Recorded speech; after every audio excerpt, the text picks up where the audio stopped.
Hello दोस्तों, नमस्ते। तो आज मैं करने वाली हूँ अपनी सारी ग्रोसरी चेकिंग, क्योंकि मुझे ग्रोसरी रीफ़िल करानी है। तो उसके लिए मुझे चेक करना होगा कि मेरे पास क्या सामान बचा हुआ है और क्या ख़त्म हुआ है। तो इसीलिए मैं सारे डब्बे ओपन करके चेक कर रही हूँ कि क्या सामान है और मुझे क्या लाना है। और मेरे पास ये एप्लीकेशन है, गूगल नोट इसका नाम है। इसमें कोई भी नोट आप लिख सकते हैं और कोई भी टास्क करना हो तो उसे ऐसे लिख सकते हैं, और जो टास्क हो गया है उसे क्लिक कर सकते हैं कि हाँ ये टास्क हो गया है, इतना बाकी है अभी। तो मैं इसी में अक्सर अपनी ग्रोसरी लिस्ट बनाया करती हूँ, ताकि जब मैं ग्रोसरी लेने जाऊँ तो मुझे पता चले कि मैंने क्या लिया है और क्या नहीं लिया है। मैंने यहाँ 4-5 डब्बे रखे हैं और 2 बास्केट भी रखे हैं, ताकि मैं हर तरह का सामान अलग अलग करके रख सकूं, और जब मुझे ज़रूरत हो तो मुझे ढूंढना ना पड़े, मुझे सारे डब्बे खोलकर ना देखने पड़ें। इसीलिए मैंने बाथरूम का जितना सामान है, मेरे बाथरूम में ज़रा स्पेस कम है, इसीलिए मैंने उस बास्केट में भर कर रखा है। और जितने भी कड़धान्य हैं, ग्रोसरीज़ हैं, मैंने काफ़ी सारा इसमें रखा हुआ है। मैं हमेशा से ग्रोसरी और वॉशरूम का सारा सामान एक साथ भराती हूँ, ताकि हमें बार बार जा कर के लाना ना पड़े शॉप से। अभी मैंने डब्बों को वॉश नहीं किया है, बस ऐसे ही कपड़े से क्लीन कर दिया है और सारी ग्रोसरीज़ को अच्छे से अरेंज करके रख दिया है, ताकि जब मैं वापस से नए सामान लेकर के आऊँ तो मुझे डिफ़िकल्टीज़ ना हो, मुझे वापस से डब्बे क्लीन ना करने पड़े। इसीलिए मैंने पहले से ही अपना आधा काम कर दिया है। ऐसे आधे खुले हुए पैकेटों को संभाल कर रखना बहुत मुश्किल हो जाता था मेरे लिए। तो मैंने एक सोल्यूशन निकाला, ये रबर बैंड जो इजीली हर स्टेशनरी पे मिल जाता है। तो मैं अब क्या करती हूँ कि इन रबर बैंड के मदद से पैकेट्स को अच्छे से फ़ोल्ड करके और उसके बाद ये रबर बैंड उस पर लगा देती हूँ। जैसे कि मैं अभी आपको ये नमकीन का पैकेट दिखाने वाली हूँ। ये नमकीन के पैकेट को मैंने कुछ इस तरीके से फ़ोल्ड किया, और उसके बाद मैं इसको अच्छे से टाइट फ़ोल्ड करके फिर ये रबर बैंड लगा दूँगी, ताकि इसमें हवा ना जाए और ये मेरा जो नमकीन है ये ख़राब ना हो।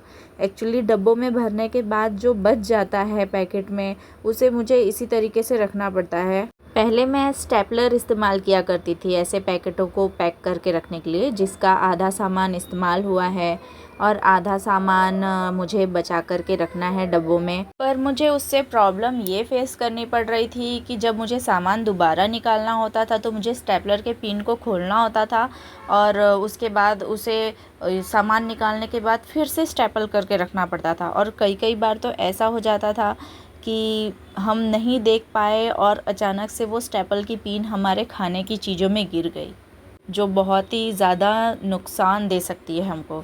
तो इसीलिए मैंने ये सॉल्यूशन निकाला इसका, और ये रबर बैंड सच में बहुत ही कमाल का हो गया है मेरे लिए, जो बार बार रीयूज़ भी हो रहा है और मेरी चीज़ों को प्रोटेक्ट करके भी रख रहा है।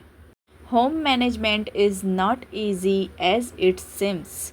हमें बहुत मेहनत करनी पड़ती है अपने घर को बनाने में, और उससे ज़्यादा मेहनत करनी पड़ती है अपने घर को चलाने में। मैंने अपने होम मैनेजमेंट के टिप्स एंड ट्रिक्स कई सारे अपने मॉम को देख कर के ही सीखा है, और आज भी मेरी मॉम मुझे काफ़ी सारी टिप्स देती रहती हैं कि किस तरह से अपनी चीज़ों को ऑर्गेनाइज़ करके रखना है, किस तरह से अपने घर को ऑर्गेनाइज़ करके रखना है। I know my home is not organised as I want, but I always believe it will happen soon as I want. छोटी छोटी बातों का ध्यान रखना और उसे संजो करके रखना, ये काफ़ी अच्छी आदतें होती हैं। अगर हम छोटी छोटी चीज़ों को संभाल कर रख सकते हैं, जितने लंबे समय तक हम उसकी केयर कर सकते हैं, तो ये हमारे पैसे और वक्त दोनों को बचा कर रखती हैं, और हमें भी तरीका सिखा देती हैं कि किस तरह से हमें घर को चलाना है और किस तरह से हमें अच्छी तरीके से प्रेजेंट होना है। ये सारी चीज़ें हम किसी और के लिए नहीं करते, ये हम अपने लिए करते हैं, अपनी फैमिली के लिए करते हैं। तो कुछ चीज़ें यहाँ मैं गांव से लेकर के आई थी। सरसों के दाने और मेथी के दाने, ये हमारे खेत के हैं, और ये हम अक्सर गांव से मंगाया करते हैं। कभी कभी नहीं हो पाता है तो हम इसे बाहर से भी परचेस कर लेते हैं। तो मैं इन्हें भी इस एयर टाइट डब्बे में अच्छे से रख दे रही हूँ, ताकि इसे हवा ना लगे और ये सॉफ्ट ना हो जाए, लंबे समय तक चले। हमने गांव से काफ़ी सारा सामान मसाले मंगाए थे जो हमने पूरे 6 महीने इस्तेमाल किए और अभी भी काफ़ी सारा हमारे पास बचा हुआ है जिसे हम अच्छे से रख रहे हैं ताकि आगे भी हम इसे इस्तेमाल कर सकें, क्योंकि मसालों की लाइफ बहुत ज़्यादा होती है और ये इन्हें संभाल कर रखा जाए तो ये काफ़ी लंबे समय तक अच्छी तरीके से रहते हैं और इनके स्वाद में भी फ़र्क नहीं आता है। इसीलिए जितना हो सके मैं मसालों को एयर टाइट कंटेनर में ही रखती हूँ और ये जो मेरे सारे डब्बे हैं ये सब कुछ एयर टाइट ही हैं। ये काली मिर्च भी गांव से ही आई हुई है। काफ़ी खुशी होती है मुझे कि हमें अपने खेत की चीज़ें मिलती हैं और हम उसे खा पाते हैं, उसे एंजॉय कर पाते हैं, वरना आजकल ये सब थोड़ा मुश्किल हो जाता है। और ये हैं भुने हुए चना दाल जो अक्सर मैं चटनी बनाने के वक्त इस्तेमाल करती हूँ, तो ये भी बहुत जल्दी से सॉफ़्ट हो जाता है, इसलिए मैंने इसे भी इनके साथ रखा है। वैसे मैं ज़्यादा चटनी नहीं बनाती, इसीलिए मैं इसे बाहर नहीं रखती हूँ। वैरायटी ऑफ फूड बनाना और खाना मुझे बहुत पसंद है। इवन मेरी फैमिली को भी बहुत अच्छा लगता है कि रोज़ हम डिफरेंट टाइप्स की चीज़ें खाएं, लेकिन कई बार ये पॉसिबल नहीं हो पाता है बनाना क्योंकि मेरा एक छोटा बेबी भी है और कई बार हम ऐसे भी नहीं बना पाते हैं कि हम रोज़ ही कुछ नया बना पाएँ। पॉसिबल करती हूँ कि मैं बना लूँ और कुछ नया खिला दूँ सबको और ख़ुद भी खाऊँ, क्योंकि बाहर का खाना इतना हेल्दी नहीं होता है कि हम रोज़ बाहर खाएं या हफ्ते में भी बाहर खाएं, और वो सेहत के लिए बिल्कुल भी अच्छा नहीं होता है। इसीलिए मैं कोशिश करती हूँ कि अपनी ग्रोसरी में काफ़ी सारी वैरायटी ऑफ चीज़ें भराऊँ जिसे मैं बना सकूँ घर पे ही और सबको खिला सकूँ। कुछ दिनों से हेल्थ को लेकर मेरे घर सब लोग बहुत कॉन्शियस हो गए हैं, इसीलिए जितना हो सके सब लोग प्रोटीन और बाकी चीज़ें खाना पसंद कर रहे हैं। इसलिए इस बार मुझे अपने ग्रोसरी शॉपिंग में भी चेंजेस लाने पड़े हैं।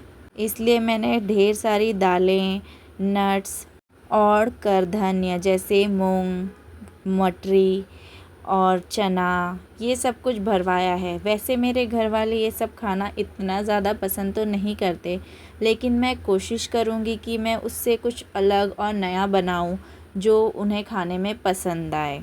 और आखिर में मैं कहना चाहती हूँ कि जिस तरह से आप लोग मेरे चैनल को देख रहे हैं, सब्सक्राइब कर रहे हैं, मेरी वीडियोस को प्यार दे रहे हैं, उसके लिए मैं बहुत बहुत थैंक यू कहना चाहती हूँ आप सभी से। और प्लीज़ मुझे इसी तरह से प्यार देते रहिए, मेरे वीडियोस को देखते रहिए और मेरे चैनल को सब्सक्राइब करिए अगर आप नए हैं मेरे चैनल पर, और प्लीज़ शेयर करिए आपके फैमिली से, दोस्तों से, कि मैं और अच्छी वीडियो बनाती रहूं। अभी के लिए बाय, मिलते हैं नेक्स्ट वीडियो में।